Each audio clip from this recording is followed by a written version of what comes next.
Sick. Sick. These are sick people. Donald Trump and his allies are already starting to lay the groundwork to contest the election results in November. Are you confident that a Republican-led House will certify the 2024 election in January? I'm confident that we're going to do everything that we need to do over the next few months to make sure that House Democrats take back the majority so that the American people do not have to encounter that question. It is a reality that far too many of my extreme MAGA Republican colleagues in the House have engaged in election denial, conspiracy theories. Can you say that again?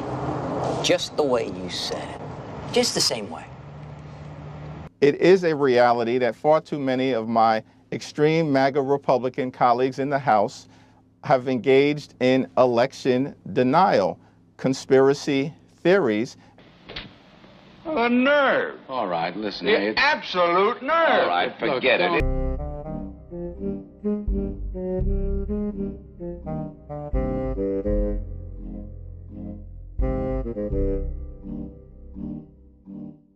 Because John Lewis is completely right. There is a cloud of illegitimacy around the election of Donald Trump. The Russians interfered with his election.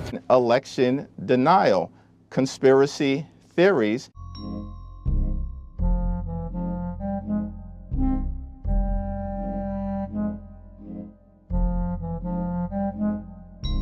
Russia interfered with our election, attacked our democracy for the sole purpose of artificially placing someone at 1600 Pennsylvania Avenue. They were successful. All trivia, nonsense, bullshit. It's all bullshit. It's horrible when you look and you look at what they're doing. Here it is. Mike! Hold this. Oh, no. No, we do not allow smoking in the house. I'm sorry, Mrs. Dicka. Here, I'll get rid of it, honey. Why you always lying? Oh my.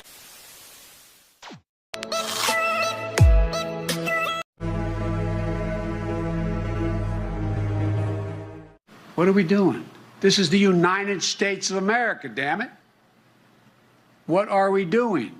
We were going to make a big difference in pulling forward the disinflation that we're seeing even as of this morning. All right, Ed, we got to wrap it up. Thanks, Jared. Thanks, Greg.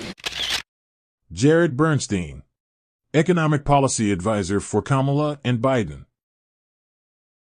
So you said we hear you, but we've been hearing that message in some form over the past 3 years, and the fact is the prices are not coming down, they're going up. Debt is also rising, that's going up. So why should Americans believe the president and vice president? Well, there's some prices that are definitely coming down. So there are airfares. Airfares are, hold on. Yes, airfares are lower now than when President Biden took office. I don't care. So airfares are lower now than they were pre-pandemic. And airfares have been falling for about 15 months in a row, year over year. And of course, prescription drugs. If you look at prescription drugs, that's an area where we've taken firm action to lower prices. I would also say the following. We have more work to do. Prices are still too high. You have a point. You have a point. Were you laughing with me? Because I'm not laughing. Am I out of line, Dr. Rydell, or is this guy pushing me? Still energy prices too. I mean, it went from when the day President Biden came into office to today, the stuff that people need is up. So the price of gas is down over the past year. Is the price of gas, higher than when the president took office? Sure, that's going to be the case over many presidents because that's a price. It's a global price. It tends to go up over time. I think the question you always have to ask yourself in this is twofold. One, are we taking action to help lower costs? I think on energy, the president has a great record. He oversaw the largest release of barrels of oil from the Strategic Reserve, not just ours, but he coordinated. For years, presidents would rely on the Strategic Petroleum Reserve whenever there was international tension. But there's an issue this time. That reserve has been greatly depleted. That's because President Biden has tapped into the reserve multiple times during his presidency. In fact, over 200 million barrels of crude oil have been pulled out by the president since the beginning of last year, around 40% of what was stored. The White House says that has kept prices about 40 cents per gallon lower for you and your family, but it also means the reserve is now to the lowest levels since the 1980s. The challenge that we have as an administration is we got to let people know who brung it to them. That's our challenge.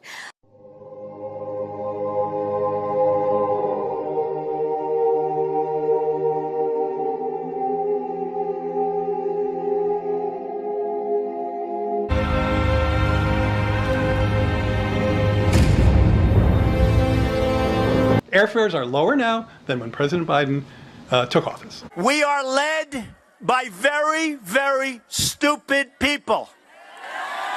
Very, very stupid people.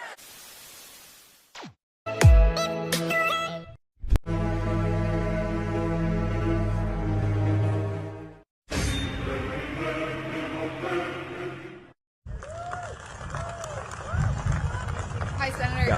Kit Maher, CNN. I know Donald Trump has been reported. Guys. She's one of the good CNN reporters. There's like two of them. She's okay. Back to my question. So Donald Trump has enlisted the help of Tulsi Gabbard to prep for his debate. I'd like to know how you were prepping for a debate with Tim Walz, who has described himself as a bad debater. Who's helping you, and how are you prepping? Well, I found a good friend from back home who embellishes and lies a lot, and I'm having him stand in for Tim Walz. That's what we're doing during our debate.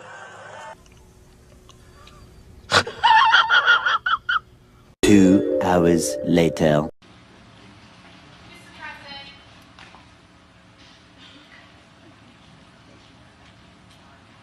Thank you, everybody, very much. Thank you for coming.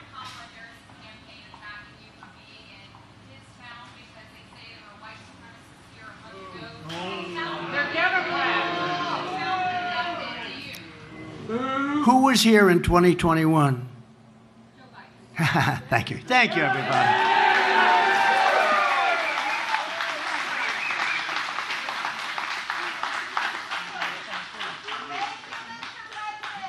Oh my, the World Tag Team Champions, Batista, going getting,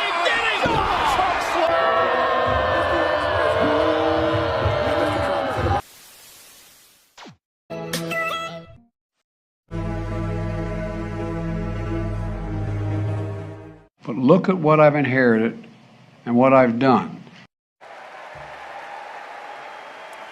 And now, I would like to introduce my father, your 46th President of the United States, Joe Biden.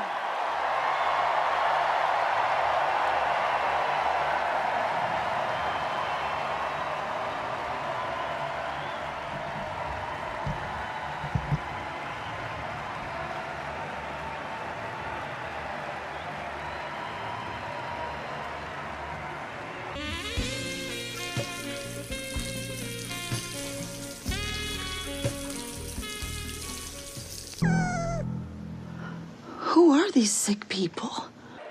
To my dearest daughter Ashley, God love you, you're incredible.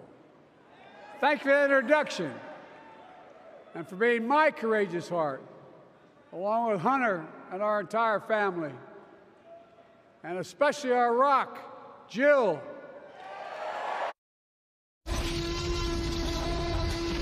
She still leaves me both breathless and speechless.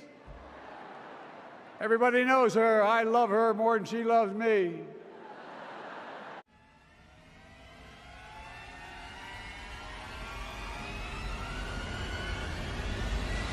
What the? Really? That's creepy. And how? How can we be the greatest nation in the world without the best education system in the world? Donald Trump and the Republican friends, they not only can't think, they can't read very well. Seriously, think about it. Donald Trump and the Republican friends, they not only can't think, they can't read very well. A few moments later. In its decision overturning Roe v. Wade, as you heard earlier tonight, the United States Supreme Court majority wrote the following, quote, women are not without electoral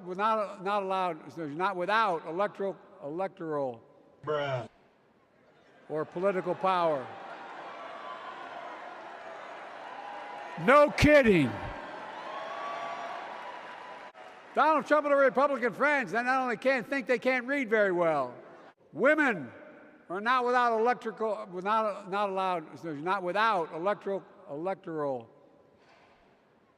or political power. He can't read. No kidding.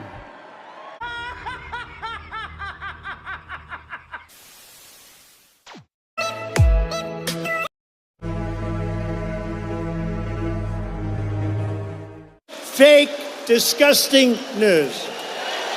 And everyone now is on the mound in this very high leverage situation with a ton of pressure, basically having a conversation on the mound about, are we going to the bullpen here? I mean, and you can imagine how fraught that would be even in the low stakes universe of the baseball game. This is the highest possible stakes. Yeah. Look, that's democracy. You want dictatorship? Go live under Vladimir Putin or Viktor Orban or Donald Trump. I mean, this is democracy in action, and we are the Democracy Party. And that's for real. But I do think we're coming to the very end of the process. And I think that the Democratic Party is going to be not 100, but 1,000% unified behind whatever decision Joe Biden makes. Folks, you probably noticed there's been a lot of speculation lately. What's Joe Biden going to do? Is he going to stay in the race? Is he going to drop out? Here's my answer. I am running, and we're going to win. I got a bad feeling about this. Thank you, Joe. It's time to go. Tonight, calls on President Biden to drop out of the 2024 race, extending beyond Capitol Hill. We are ready to unite behind a new nominee. Biden is losing. And we're just getting started. And I think that the Democratic Party is going to be not 100, but 1,000% unified behind whatever decision Joe Biden makes. The divide among Democrats only widening as more than 30 lawmakers call on the president to step aside without agreeing on a replacement. He has said he has made the decision. He has said firmly this week he is going to run. Do you want him to run? I want him to do whatever he decides to do. Well, let me say this as clearly as I can. I'm staying in the race.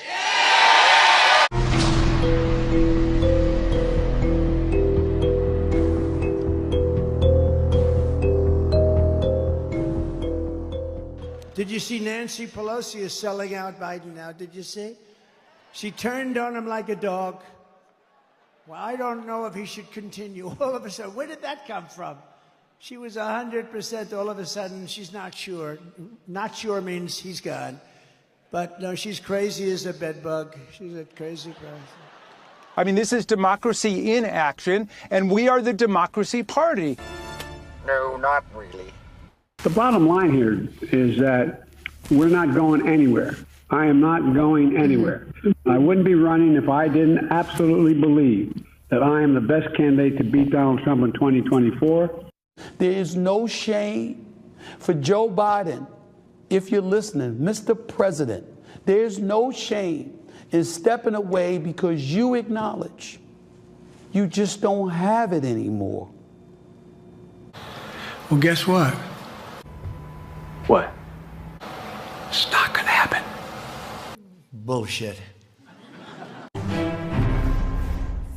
We have breaking news here. President Biden has announced he will stand down from the race. President Biden has announced he will stand down from the race.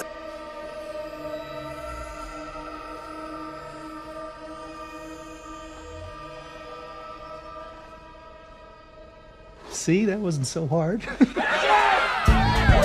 And when folks vote, they order what they want. And in this case, they got what they asked for.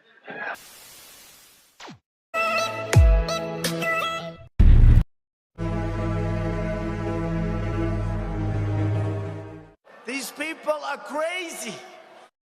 Right, you guys know this, right? Hate and division That's Trump's oxygen, right? People like Trump and J.D. Vance, they need it to survive in politics. People are saying that they're weird, that they're creepy, and they are weird, they are creepy. But even worse, they're weak.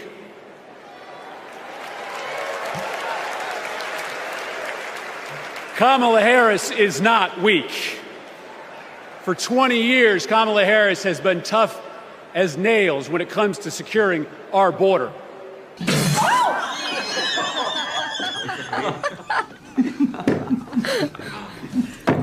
For 20 years, Kamala Harris has been tough as nails when it comes to securing our border.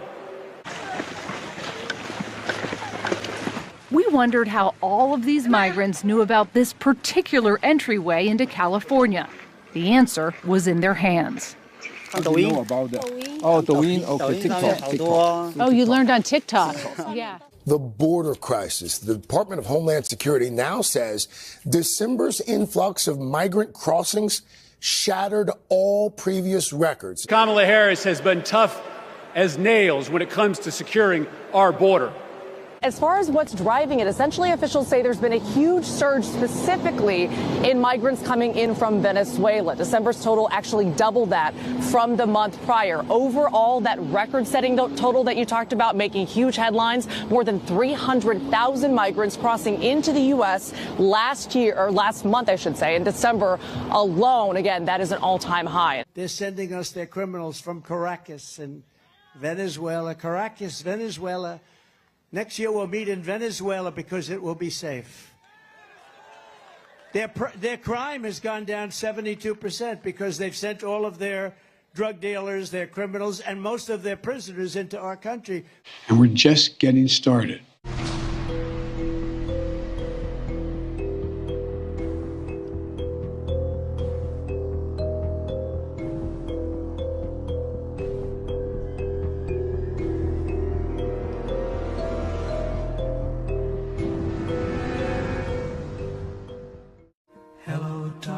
My old friend.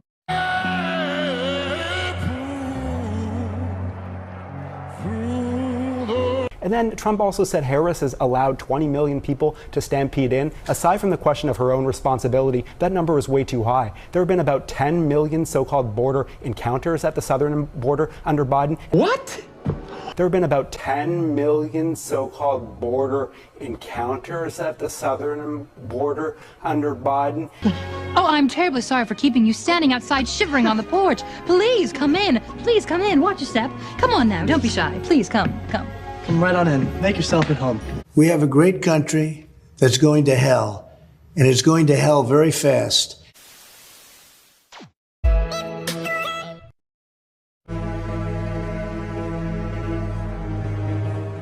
It's time to build back better. Are the wars in Israel and Ukraine more than the United States can take on at the same time? We're the United States of America, for God's sake. We're the United States of America, for God's sake. The most powerful nation in the history, not in the world, in the history of the world. The history of the world. We can take care of both of these and still maintain our overall international defense. But we have an opportunity to make it. So imagine if we were able to succeed in getting the Middle East put in place where we have normalization of relations. I think we can do that. But look at what I've inherited and what I've done. The U.S. is deploying more fighter jets and warships to the Middle East to help defend Israel from possible retaliatory attacks by Iran and its proxies. The aircraft carrier Theodore Roosevelt has reportedly left the Strait of Hormuz just 10 kilometers off the coast of Iran. U.S. Defense Secretary Lloyd Austin has also sent cruisers and destroyers equipped with ballistic missiles to the region. U.S. Embassy in Beirut, Lebanon, is telling Americans who want to get out of the country to book any ticket available.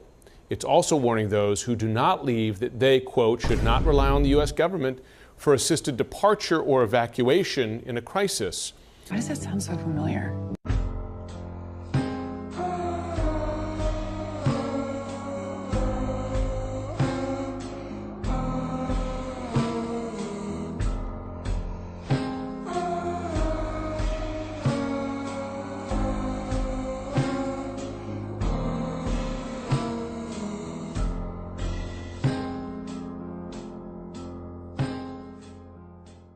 They wasted no time in celebrating the capture of US hardware left behind by the Afghan army and the US military. Take a look at this. This video shot by Taliban forces. It shows a parade of US armored vehicles just outside of Kandahar Wednesday.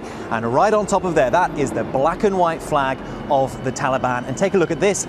Flying overhead was a Black Hawk helicopter. Now, it's not clear how much US hardware is now in the hands of the Taliban, but certainly gaining control in the skies with this kind of equipment is a major boost for them.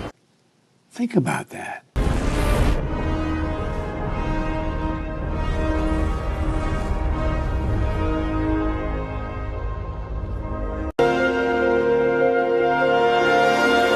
The greatest threat to the stability of the world right now remains a twice-impeached, multiply indicted former president of this nation. Donald Trump is the greatest threat the world faces.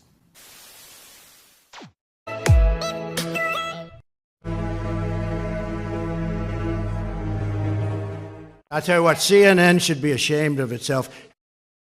Donald Trump finding a new ally this election, billionaire Elon Musk. The two men are set to appear on the platform formerly known as Twitter, now X, later tonight for what Musk is promising will be a, quote, unscripted and no limits conversation. Trump is now getting used to the fact that Musk endorsed him shortly after the assassination attempt, even though he's been critical of SpaceX and the Tesla CEO in the past. And I'm for electric cars. I have to be, you know, because Elon endorsed me very strongly, Elon. So I have no choice. Musk's rise as a Trump backer comes as X has turned into a haven for the spread of misinformation since X has turned into a haven for the spread of misinformation. You must be joking. Here are 18 reasons Trump could be a Russian asset. Max Boot is a columnist for The Washington Post, a senior fellow for the Council on Foreign Relations, and a CNN global affairs analyst. 18 reasons Trump could be a Russian asset. How many years in journalism have you been? How many years? Many years. Many years. Did you ever think you'd be writing this piece? No. I mean, this is like something out of the Manchurian Candidate or the Americans. I mean, this is the realm of spy fiction becoming reality. It would have seemed bonkers until Trump, but it's not bonkers anymore. X has turned into a haven for the spread of misinformation. CNN reported on Friday that U.S. authorities are seeing if those emails we just talked about are connected to an ongoing Russian disinformation effort. Huh. I mean, for all we know, these emails are made up, or maybe some are real and others are fakes. We don't know. But we do know that this is a classic example of the right-wing media machine. The various shots that people are getting now cover that. You're okay. You're not going to get COVID if you have these vaccinations. Yeah. And please show me where it says that protests are supposed to be polite and peaceful.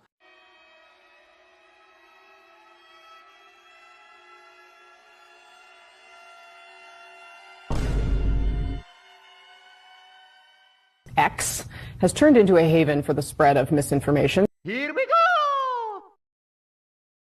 Ashley Ellison and Scott Jennings are back with us for some more analysis. Scott, when Trump has been promoting a right-wing conspiracy theory about Harris's crowds, is it a good idea for him to do an interview with someone known to traffic in misinformation? Serious questions tonight about whether the Russians are using Rudy Giuliani to interfere in the U.S. presidential election.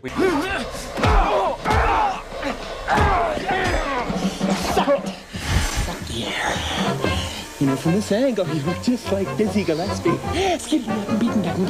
Pow, pow. Salt peanuts, salt peanuts.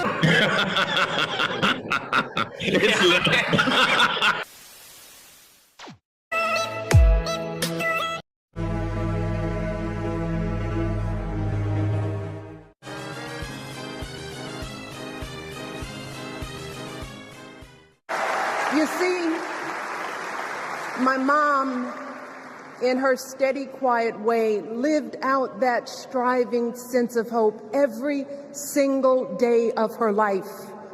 She believed that all children, all people have value, that anyone can succeed if given the opportunity. She and my father didn't aspire to be wealthy. In fact, They were suspicious of folks who took more than they needed. They understood that it wasn't enough for their kids to thrive if everyone else around us was drowning. Oh, really?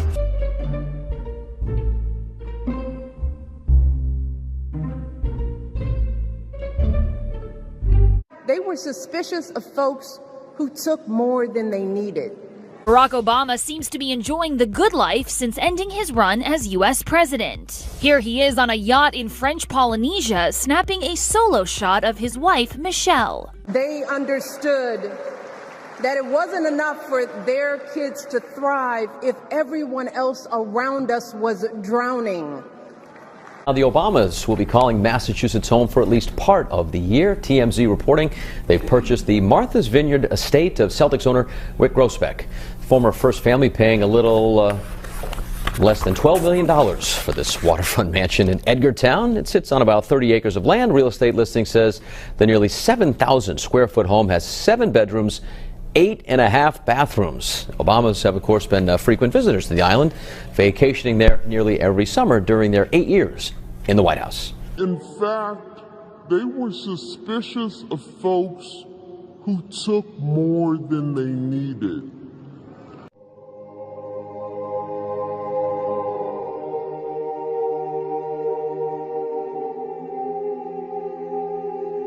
That's a lot of money.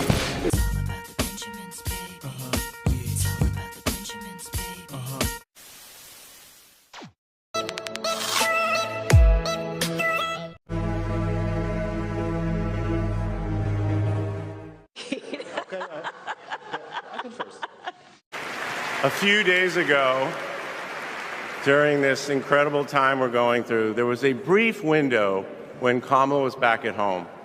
And I saw her sitting on her favorite chair, and in the middle of a wild month, I just hoped that she was having a quiet moment to herself. But then I realized she was on the phone. And of course, my mind went to all the potential crises that the vice president could be dealing with. Was it domestic? Was it foreign? Was it campaign? I could see she was focused, and all I knew was that it must be something important. If you don't mind, Mr. President, that this... And it turns out it was. Ella had called her. That's Kamala. That's Kamala. Those kids are her priorities, and that scene was a perfect map of her heart. She's always been there for our children, and I know she'll always be there for yours too. Really?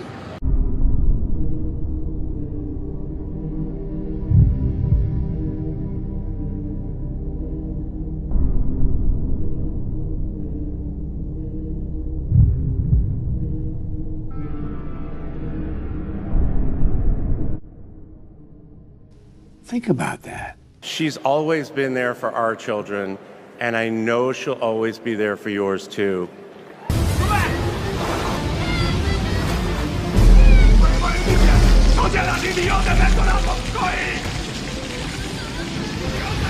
Democrats, we are delivering. Actually, we are delivering big time.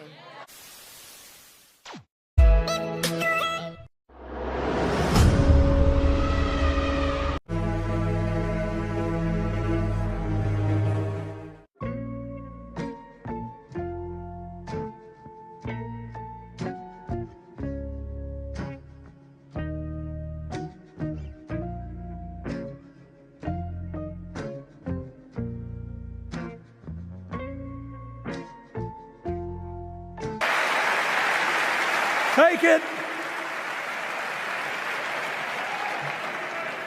from a man who once had the honor to be called in this convention the man from hope. We need Kamala Harris, the president of joy. Repeat the line. We need Kamala Harris, the president of joy, to lead us. It's not Kamala. It's not Kamala. It's not Kamala. It's Kamala. Kamala Harris. It's Kamala. Yeah, just think of like a comma and add a la. Kamala Harris. And it's just so unnecessary. So wrong. Well, let's hear you say it. I told him I wanted to be the last person in the room before he made important decisions. That's what I asked Kamala. It's just too awesome. Just when you think darkness is descending, old Joe Biden shows up. And the sun begins to rise. Rescued again by Joe Biden. Thank you, Joe. What a bigot.